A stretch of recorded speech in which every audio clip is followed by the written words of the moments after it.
Wherever you are on your leadership voyage, it starts here.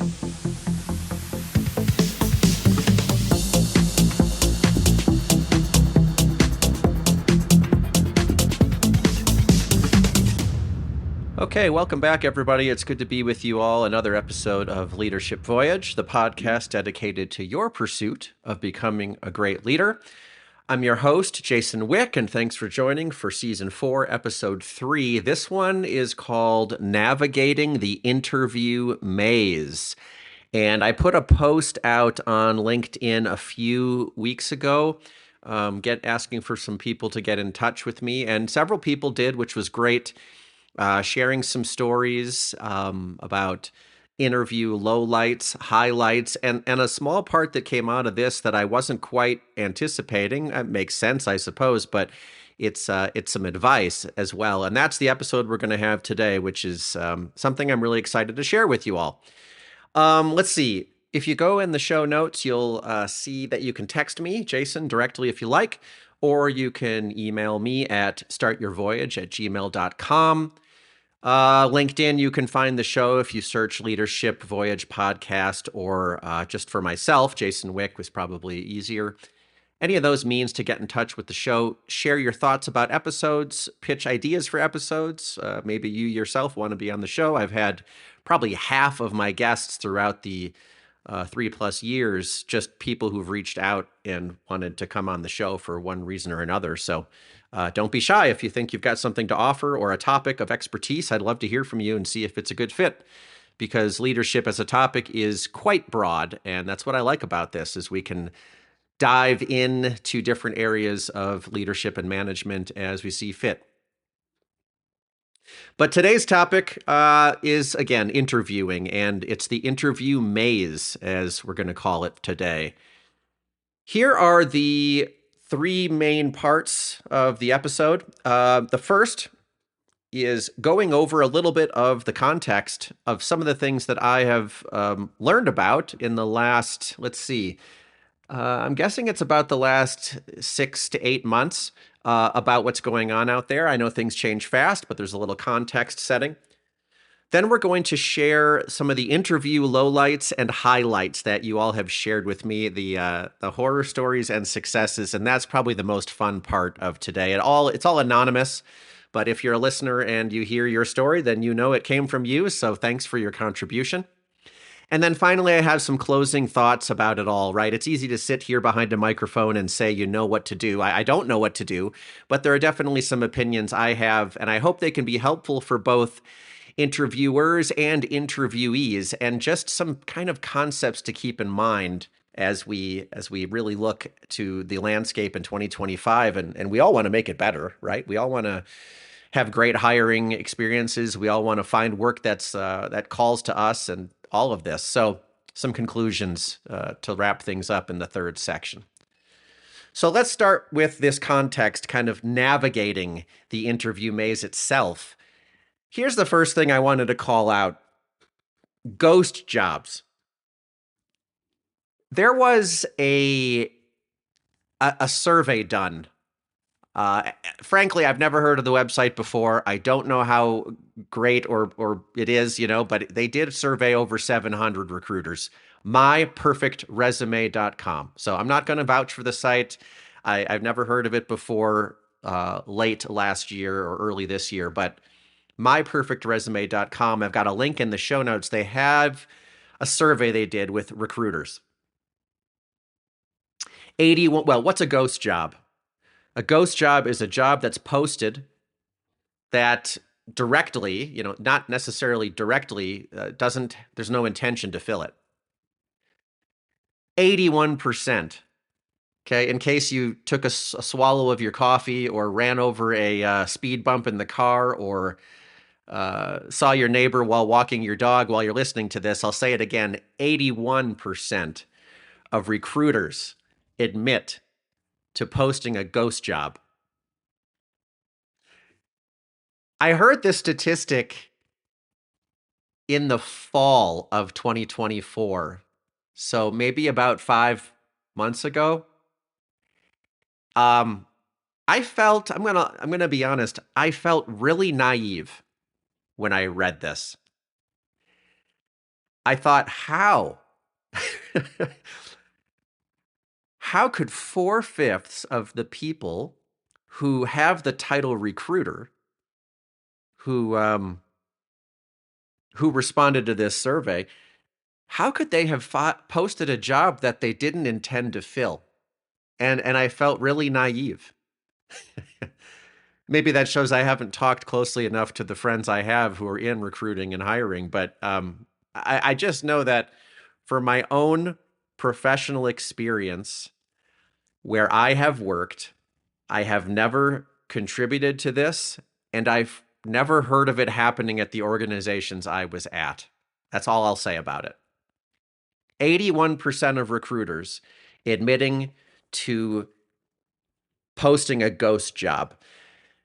Now, when you drill down a little bit, you first understand the scale of this, which I think is where I really felt my naivete. Over half of the recruiters surveyed say that between 1/4 and 1/2 of their jobs that are posted are ghost jobs.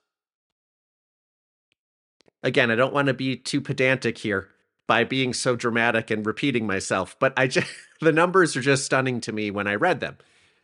Over half of the recruiters surveyed said that between 1/4 and 1/2 of their jobs that they have posted are ghost jobs, which again means there's no intention of directly filling that position as posted.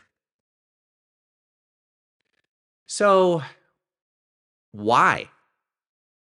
And there's a long list, and I think that this provided a little more context for me, but still, if you flip it over to be the person who's seeking work, it's very frustrating to not be able to discern between a ghost job and a what we'll just call for now a quote-unquote real job.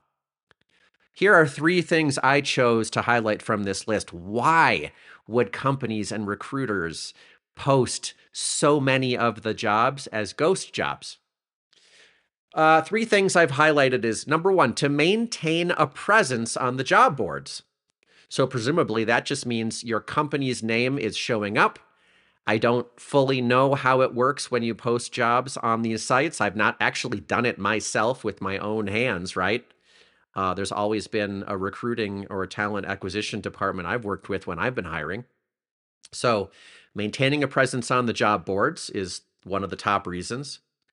Another one is to assess the effectiveness of their job descriptions. I'm not clear exactly how they're doing that, but okay, here's a job description for a job. We've posted it. By going through the motions of that, we can assess the effectiveness of that job description, maybe how many applicants they get, maybe how well aligned the skills are of people who apply. I'm not sure. But here's this third one that's really interesting. So there's the job board presence, there's the job description effectiveness. The third one, to assess how easy or difficult it would be to replace employees they currently have. So maybe you've got an employee or a department, or maybe you're thinking of getting rid of folks at a company. I don't know, maybe downsizing. Not sure exactly how this applies, but if I got rid of some people, how easy would it be to replace some of them? So maybe you're just talking performance management. Maybe there's a 10% of the workforce people are looking to get rid of, the bottom performers, the lowest performers, or something like this. How easily could I replace those 10% with more qualified and more skilled individuals? And that's a third reason I thought I'd highlight here about why a ghost job is being posted. Now, if you're listening to this as someone who's looking for work, either you're currently unemployed, partially employed, or just looking for a better opportunity than the one that you're currently in, because I know that 51% of you out there, whether you're a manager or a contributor, 51% of you out there who have work are also looking for work. So right now, what comes to mind for me, for those folks, is, wow, what a waste of my time, right? You're looking at jobs, and I don't know how this translates to the percentage of jobs that are posted, but it's plausible that the job you applied for isn't even going to be filled. So it's a just interesting context. If you step back objectively and clinically and without emotion, which I acknowledge is very difficult, if you step back from all of this, it's like, what a fascinating circumstance. But once you put yourself into it, both as the applicant or the recruiter, what a demotivating environment. How would you like your job to be? One where they tell you to post something, but it's never going to be filled. The point of this job at the end of the line is to acquire talented individuals, skilled individuals, hardworking people who will contribute to a purpose and a mission. But hey, 81% of you at one point or another who are recruiters apparently have not even have taken steps that don't serve that at all. And that's a bummer, I would say. And then, of course, it's very emotional for the applicants because they spend a lot of time applying to jobs, and it's plausible that those jobs don't even exist. So I won't beat that over and over. I think the point's made. But the ghost job phenomenon, I just think it was very, very important to make sure to call out because some of you may not be aware of it, and that's important to be aware of. Really briefly in this, the overview, the context setting here of navigating the interview maze, I think there is this evolving landscape. Even that survey I just cited, I think it was from August of 24. So who knows what the numbers are today, but that was one I read a while ago and I just couldn't get out of my mind. So I had to share it. But the evolving landscape, right? AI, of course. AI is indeed critical to the workflows for many organizations when it comes to hiring, right? You've got tools anyway, but AI is changing this game. I mean, we're in a time of rapid change, right? The last 2+ years since ChatGPT really became, since it became used by the masses, and then so on and so forth. Since then, every quarter, half year, the technology is rapidly advancing, and that is having huge impacts on the job market. Whatever rules, if you've been in the workforce a while and you're not really working directly with AI all the time, some of those conventional rules you might hold in your mind, they may not be relevant anymore. This same survey, myperfectresume.com, again, the link is in the show notes. The same survey says that 96% of recruiters are using AI. Only 35% of them feel that whatever AI tool or tools they're using is very effective. So that's part of it, right? Companies are using the tools, but we're not quite sure if it's effective. And everything's changing so rapidly that it's kind of hard to take the, if you bear with the metaphor, the plane's in flight already. It's kind of hard to land it and then assess what's happening with it because we're already in the air. And I just think it's really fascinating that only a third of recruiters think their tool is very effective, but there's 96% of them are using AI. I had a call with a recruiter several weeks ago, and this person told me that the folks using the tools don't understand how they work. And I suppose that's understandable, but I can tell you from personal experience, I've as someone who as I shared in the first episode of this season, someone who was laid off from my job last year, um, I have used some of those, resume reviews and whatnot. And the most valuable thing to me was seeing how does your resume end up looking in the applicant tracking system, or what does the AI summary of your my resume look like? And I would have to share with you, I got this AI summary of my resume through one of these services. It's nothing related to what I've done for my career. It's it's a summary that's not in any way related to my experience. And I look at the resume again and I'm like, well, what is it picking up on that it shows this inaccurate summary of my 20 years, 15 to 20 years of work experience? but this is what people are consuming, right? Where I was on a call a couple weeks ago, unrelated to the podcast, unrelated to any of this. The person on the other end of the call said, "Are you using the AI overview or are you looking at the Google search results?" Really important question now, isn't it? The AI overview is at the top of your page, and it's the quickest and most efficient to consume. But depending on how important your task is, you don't know that it's actually accurate or effective. You got to drill down one more step to the sources. And that's what's interesting. This AI overview for my own resume was nothing resembling what I have to offer. But I have no influence.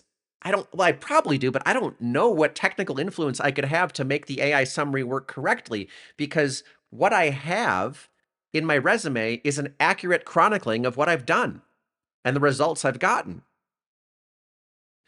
So the recruiters consume this AI summary from the tool, but it may or may not even be close to accurate to what the applicant's done. That's all I guess I want to point out here. It's a very confusing time, right? It's a rapidly evolving time. It doesn't help a lot to just get cynical and jaded about it, though, because what the heck are you supposed to do about it? The influence lies in the quality of the tool and the company's use of those tools. And maybe I can just help influence one person in this episode today to really think about how they're approaching this process, but maybe not. It's hard to say, right? But let's get into it, right? That's the context. The ghost jobs and the quick evolving landscape of using these AI tools and what they're actually producing for recruiters. It's a wild, wild world. And since I'm in Colorado, I guess I could just say it's the Wild West, I suppose, of interviewing these days. So here we go. We're on to the second section. So thanks for bearing through that introduction. It was a little longer than I planned, but it's just a lot of interesting information, and I hope you find it interesting as well. So the second section here, the meat, is the interview horror stories, and then the success stories, the wins, right? That's what we love to hear, actually. So here, a few stories of lowlights. As a quick reminder, if you want to check out that survey of recruiters, it's in the show notes. I've got a link to it, along with the whole summary of this episode, if you have to run at some point. But here are the lowlights.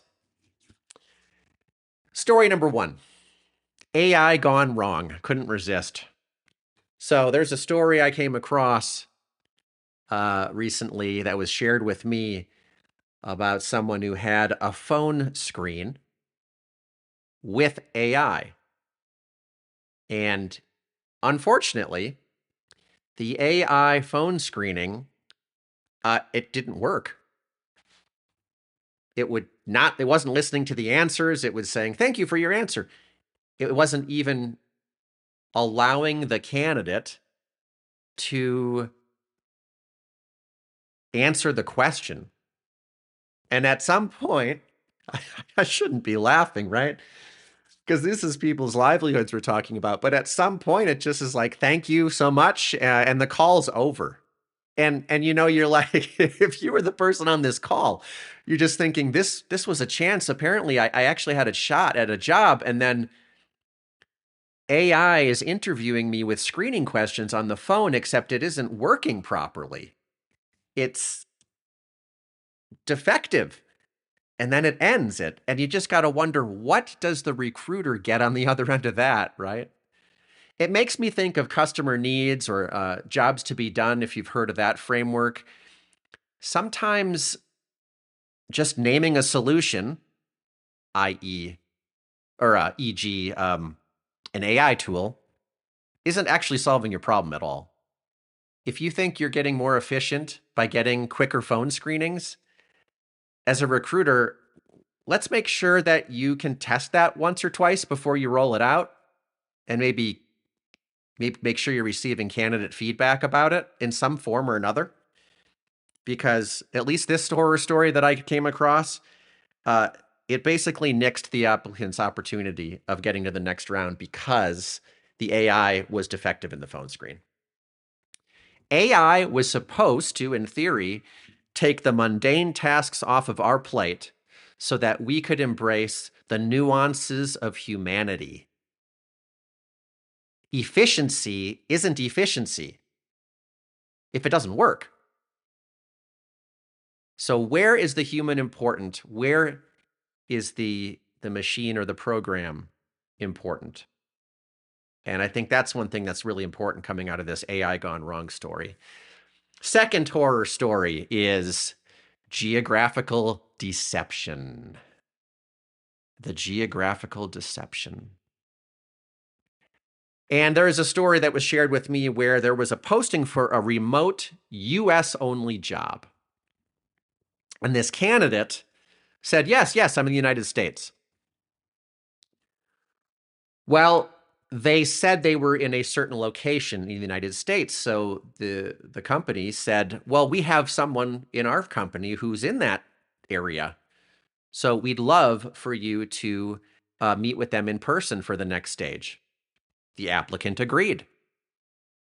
Apparently, along the way, there were some Zoom interview or Zoom discussions already where you could see the candidates' room, and there were like EU outlets, right? The European Union outlets, which, if you've traveled, well, some of you listeners, many of you are in the EU, so I don't need to tell you about it, of course, but you have a little adapter, right, between American outlets and European outlets to get the power to work correctly. And it was apparent that they were in the EU probably throughout this process, and then they still swore, "Yep, I'm in this location in the United States. I'll be there for the in-person interview."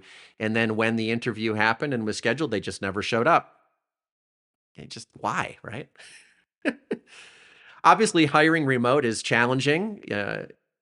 Verifying candidates is challenging, but again, why waste anyone's time? In this case, we've been ripping on the companies today, mostly for their use of tooling, ripping on the recruiters and for their posting ghost jobs. But here we are, somebody applying for a job that's remote U.S. only. They swear that they're in the U.S. all the way till the end, and they just don't show up. Why? Why waste anyone's time? Just be honest. Oh, darn it, I misunderstood the job. I'm not eligible. So what a huge waste of time in that geographical deception. And then the third horror story I'm going to share for you today, and I mean, I guess I'm overstating it, but that's marketing, right? These aren't truly horror stories, but they're just negative experiences. The excessive interview process. I spoke with someone who, and I've heard this many, many times, of course, throughout time, but they had a multi-stage interview process that just seemed to continue to go nowhere and nowhere and nowhere. And it felt like they were the one who was driving the application process. And that's just a very interesting situation to be in, right? It does make you go, do you really want to fill this job? So they were, putting their energy out there over and over, trying to say, okay, are we going to go on? Am I moving on? Are we going to the next phase? And it just was dragging and dragging and dragging. And this applicant ended up, even though they were not actually like denied, they just ended up kind of giving up on that lead because it just was going nowhere. I don't know how you all feel. I think I'd rather hear nothing from the get-go or just be told no from the onset, rather than having to work so hard to push through each stage where it felt like I was the one almost hiring the company in that case. So the excessive interview process is the third one. I'm throwing a curveball in here by introducing a quick section that is not lowlights or highlights. It's called the unique section. And this was shared with me in a comment on LinkedIn. Most of the people reached out directly and privately, but this was a public comment. Someone who was applying for an elementary music education position. And of course, singing is a big part of that, right? In elementary, you've got recorders, other maybe percussion instruments, all kinds of interesting ways to integrate music into the pedagogy, but singing is a really important part of it, right? So in this case, this applicant who has sung for, crowds literally of thousands, was asked to sing in their Zoom interview. And this really caught them off guard. That's why I don't think it's not good or bad. It was just kind of like, oh, okay. And in this case, there were 9 individuals on the Zoom call, principals, teachers, parents. And it was like, hey, why don't you sing us something? That to me, that kind of reminded me of um, like an awkward family gathering where like maybe you were the only one to sing happy birthday or something. I don't know. It would be kind of fun to be a fly on the wall. But this one I don't think of as a highlight or a low light. It's just kind of like, okay, that's different. So we're calling that the remote singer, not the masked singer like that show on television, but the remote singer. So that's this kind of unique example of a interview process. Okay, now we get to move on to the best section, right? Which are the highlights. And I've got 2 of them. So again, thank you everyone actually, there are 3 of them in the highlights section, the unexpected interview wins section. And I appreciate everybody sharing. It's been fun to interface with so many of you and hear some of your stories. So thank you if you did contribute. So first, one I loved. I talked to someone on a call a couple of weeks ago, and they shared with me that they've had interviews, well, at least one. I don't remember if it was multiple times, but at least once where they were instantly offered a job on the spot. And with so many stories you hear, particularly in the white collar world, of long interview processes, being ghosted, so on and so forth, right? It's really nice to hear someone having a call and just be, oh, you are what we need. Come on and join us. I think that's really cool. And we'll get to the end of that in a second, why the face-to-face part, why the networking parts can be really important and those can be leveraged. But we'll get to that at the end. So the last part here, and I mean, for those of you who listen, right, I don't really try to do anything political. I certainly don't try to ever do anything religious. But this is a story that was shared with me about faith in the process. Excuse me. And another story that was shared kind of like in an existential way about, what the universe gives you. And so first, someone I spoke to, they said throughout the process of a lot of this back and forth of interviewing, they kind of were reminded about, hey, take what the universe gives you and make that work. Don't work so hard to change it. And I think in kind of business terms, ROI is what comes to mind. Or maybe what are the strengths and what are the weaknesses of someone or something, right? This person told me essentially, if you're having to work so hard to try to procure a job with a particular company, just take what the universe gives you and make it work. Find the right places to put your energy. And I just thought that was really inspiring and nice to think about, because it can be negative, it can be cynical, it can be frustrating for people who are looking for new work or trying to escape the job they're in that they aren't happy with. And the second and final story in this area, and the final story in general today, is shared with me by someone who's a 25-year software industry veteran, an engineering leader out there. And they shared a really powerful story with me. They said in their most recent, they've been a couple different periods in their career, they've been looking for work. But in this most recent time, which was in 2024, they would characterize it as the best experience they've had. And here's the reason why. And I'll read to you relatively verbatim here. The most recent experience in 2024 was the best, not because of anything specific to the company, but because it was the first time I leaned on my faith throughout the process and completely let go of the outcome. In the vast majority of cases, my initial application went nowhere. With some companies, I made it through several rounds and advanced to the final 2 candidates before hearing no. But regardless of which step I was in, if I got turned down, That job was not part of God's plan for me. And it meant that there was something even better out there. And they did end up finally getting and accepting an offer throughout this process. And like I said, I don't need to disclaim it over and over. I don't really get into religion in this show, but this is a personal experience shared from someone else. And the comfort they found in kind of giving into the process and the story that immediately preceded that, take what the universe gives you and make it work. Nothing in these two stories suggests laziness. Nothing in these two stories suggests giving up. It suggests surrendering to what you're given and working as hard as you can within those constraints. But you kind of have to recognize those constraints, don't you? You kind of have to recognize where your energy can go. And that is where we dovetail into the final section here. And I've got some takeaways for the job seekers, whether you're unemployed or currently employed looking elsewhere, and then some takeaways for hiring managers or recruiters. And this is just my take, right? Based on these stories, these anecdotes, talking with people, chatting with people about some of the things they've been going through, looking at the landscape itself. For those of you looking for work, prepare for the unexpected. Find a way to develop that resilience because so much is out of our control. The parts that are in our control, embrace those. Do them the best you can. Be smart. But so much of it's out of our control. And if we get hung up on that, especially the way people tie their identities to their work, it can be really difficult to handle.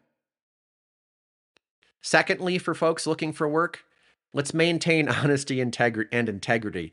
You'd like to think this goes without saying. I mean, yes, we like to make our resumes look really good, right? That's fantastic. All that stuff is in play, I'd say.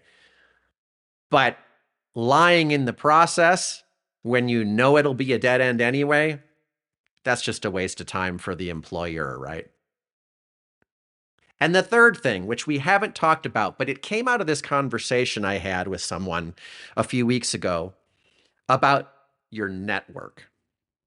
From their point of view, the blind application process of LinkedIn or wherever, Indeed, wherever you're applying, of course, is just a low odds proposition. You need to put tremendous volume out there, most likely, to have good chances. Use your network. Reach out to people you know. Find out if they have job openings. If you're applying to a job through Indeed or LinkedIn, look for anyone in your alumni network who works there and just reach out to them. See if you can do anything to get the humans involved. That's the advice I think that I heard from this person, and I stand by it and support it. Network strategically in a way that supports the jobs that you really think you want the most. Take advantage of that. Okay, on the hiring manager or recruiter side, we're almost up, folks. We're almost done. On the recruiting side or the hiring manager side, please be transparent and respectful of candidates' time, right? My goodness. Hearing about the ghost jobs is a heartbreaker. I understand the reasons that are listed for why you might put a ghost job out there, but think about the other end. How many human beings' time are you wasting?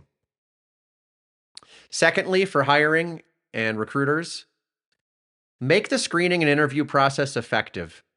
I think that word efficiency is an interesting one. If you were around in season 2, you might have heard me talk to Trisha Broderick. If you haven't listened to that episode, go to season 2 and find the episode with Trisha Broderick. While I'm talking, I'll look it up right now, as a matter of fact. And we talk about efficiency. Okay? We talk about what does the word mean. It was March 3rd, 2023, season 2, episode 6. Talking Teams with Trisha Broderick. Efficiency. What does the word mean? We have a whole conversation. You can look in the episode show notes in that episode and see there's a heading: efficiency versus effectiveness. Effectiveness. That is something that I would love to encourage you to think about when you're putting out jobs and using AI tools to screen. I'm going to read directly from those show notes right now. Efficiency is doing something fast, but what if it's fast and wrong? Effectiveness is doing something well. Collaborating is not efficient. At the end of the line, being effective is more important. If it's not right, it's not efficient. It's just fast. If it's not right, it's not efficient. It's just fast. So let's think about that, okay? Gosh, if even one person listening to this episode who is in a hiring position could think about this and just like second guess the tool they're using, press the pause button and ask if we could step through this from the candidate's point of view. If you've never done that, like really walk the mile of what that looks like. If even one person can do that as a result of this show, I would be thrilled, because it means downstream there are hundreds of hours of time being saved in this whole process. Finally, for hiring manager recruiters, the takeaway that I'm thinking about is, I said it a little bit earlier, consider the human element. Where should humans be involved, and where should the tools be involved? Tools are great as long as they're the right tool for the job. And let's use humans when they are the most meaningful and most impactful in the right context. For those of you who hung through till the end, I really appreciate your time. The whole point of this podcast is to help everybody become better leaders where they're at. And remember, anyone can lead, regardless of your title. Until next time, and the next episode of Leadership Voyage, everybody take care.